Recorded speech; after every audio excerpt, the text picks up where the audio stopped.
5 benda. Berlakulah apa-apa dalam hidup kita tuan-puan. 5 benda ni besar masuk terus.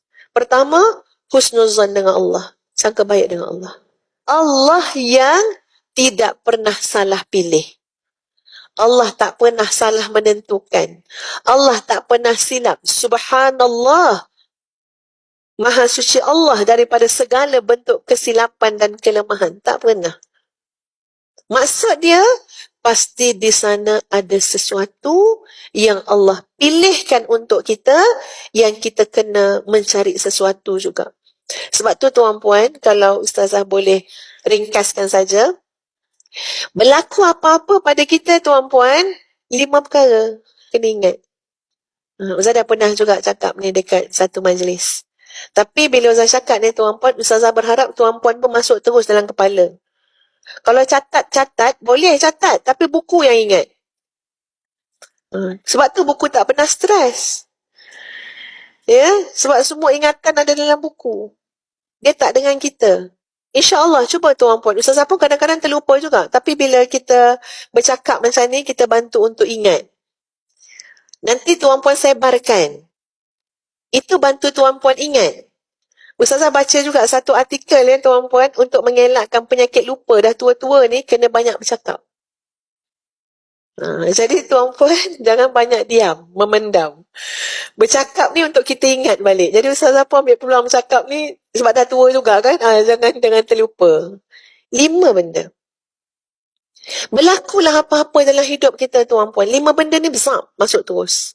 Pertama, husnuzan dengan Allah. Sangka baik dengan Allah. Sangka baik dengan Allah. Okey, maknanya memang itu tidak salah. Ada benda yang Allah nak bagi kita. Jadi yang pertama, sangka baik dengan Allah. Yang kedua adalah mengambil hikmah. Mencari hikmah. Mencungkil hikmah. Dan mengambil hikmah. Sebab tu kadang-kadang tuan-puan, elok juga kita bertanya kepada orang lain. Kita mengadu atau meluah masalah, dia ada banyak approach. Ada orang dia meluahkan masalah dia tuan-puan sebab dia nak bantuan supaya dia dapat mencari hikmah kepada apa yang berlaku. Bagus. Ada orang cerita masalah dia kat orang, dia nak penyokong. Dia lega kalau dengar, memang dia memang teruk. Kita pergi cerita pasal orang tu buat kita. So kita cerita dengan orang tu, kita nak dengar penyokong tuan-puan dia memang teruk. Kalau akak jadi kau apa, akak ceraikan dia. Macam tu, dia nak dengar. Dia nak dengar penyokong tu. Tapi ada orang, dia datang dengan rasa apa? Dengan tawaduk, dengan rendah hati. Kok ada sesuatu yang dia tak nampak, yang terhijab. Dia cari orang alim, dia cari orang yang arif. Tolong cakap kat dia apa yang patut dia nampak. Ustazah ada tuan-puan satu kisah, tanpa menyebut nama dan sebagainya. Seorang hamba Allah, dia menceritakan tentang mimpi dia. Mimpi dia tu, salah seorang kaum keluarga dah meninggal dunia, kalau tak salah 5 tahun lepas. Tapi mimpi dia tu mimpi yang macam tuan-puan, bila dalam mimpi tu ada air mata, dia bangun tu air mata ada. Maknanya ini mimpi berat ni. Dia mimpi menziarahi kembali arwah tu. Dalam mimpi tersebut, di satu tempat yang putih semua tetapi penjara. Penjara. Dia bawa makanan tuan-puan sekalian, makanan yang best. Tapi heran, sebaik sampai di penjara itu, makanan tu jadi makanan yang tak best. Dan dia tanya pada pembantu dia, mana yang kita masak banyak-banyak tadi? Ni je yang tinggal. Dan arwah tu bercakap dengan dia, tolong keluarkan dia daripada penjara ini.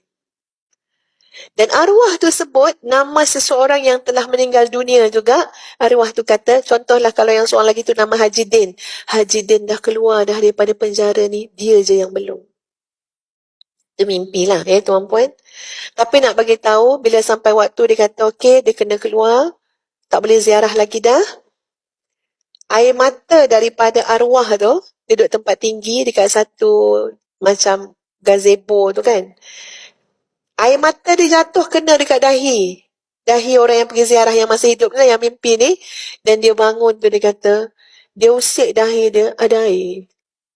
Tak tahulah air peluh ke air apa kan. Tapi ada air. Sampai dia bertanya dengan suami dia, kenapa yang tu masuk penjara? Dia lupa yang sebenarnya dah mati dah yang tu. Dah meninggal dah. Makna ini antara maksud Ustazah, mimpi tu macam agak berat ya tuan-puan. Macam memberi maksud. Dan hamba Allah ini langsung mencari seorang yang alim lah untuk bertanya apa maksud yang dia mimpi. Sebab sebelum dia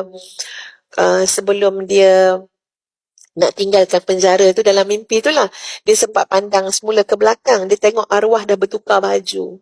Baju yang arwah pakai adalah baju yang sengit dan compang-camping. Pakaian dia. Dia bertemu dengan orang alim, dia bertanya, Masya Allah, saya dengar cerita dia tuan-puan.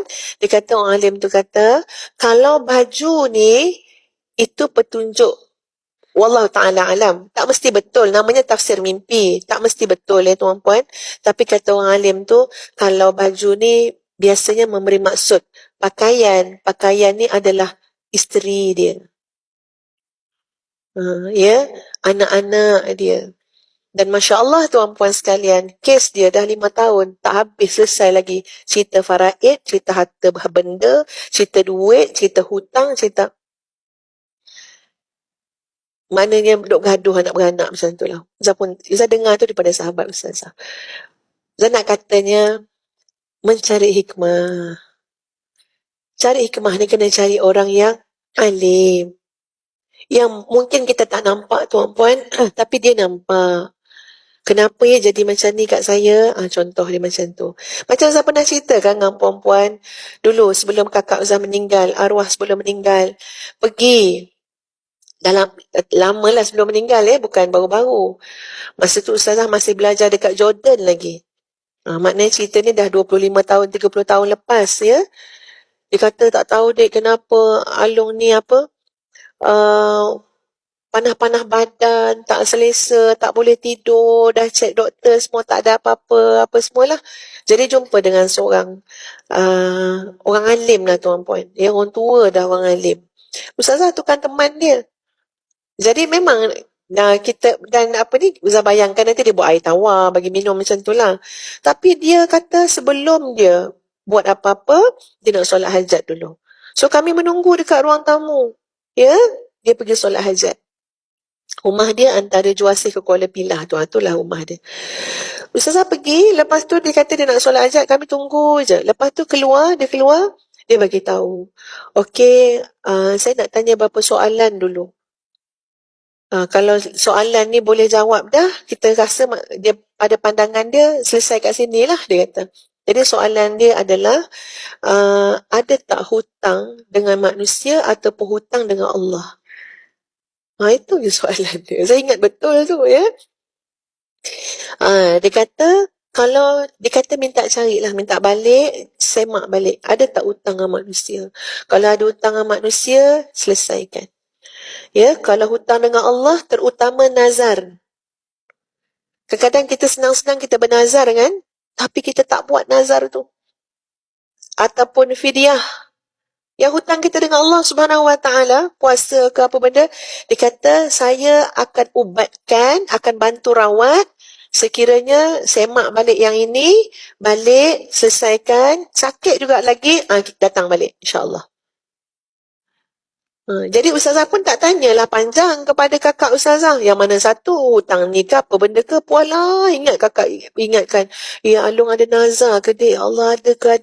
Itu dialah yang mengingatkan balik. Tapi lepas tu sihat. Dia kata Along dah buat dah apa tu cakap. Jadi penting tuan-puan, dalam mengambil hikmah, mencari hikmah, kita bertanya dengan orang yang mungkin dia lebih faham, dia lebih alim, sebab kita mungkin tak terbaca hikmah tu secara sendirian. Baik, yang ketiga, berlaku apa-apa itu muhasabah. Jadi muhasabah. Cuba tuan-puan bayangkan. Ustazah juga gunakan perkataan muhasabah ni sebagai teguran. Kita ni kadang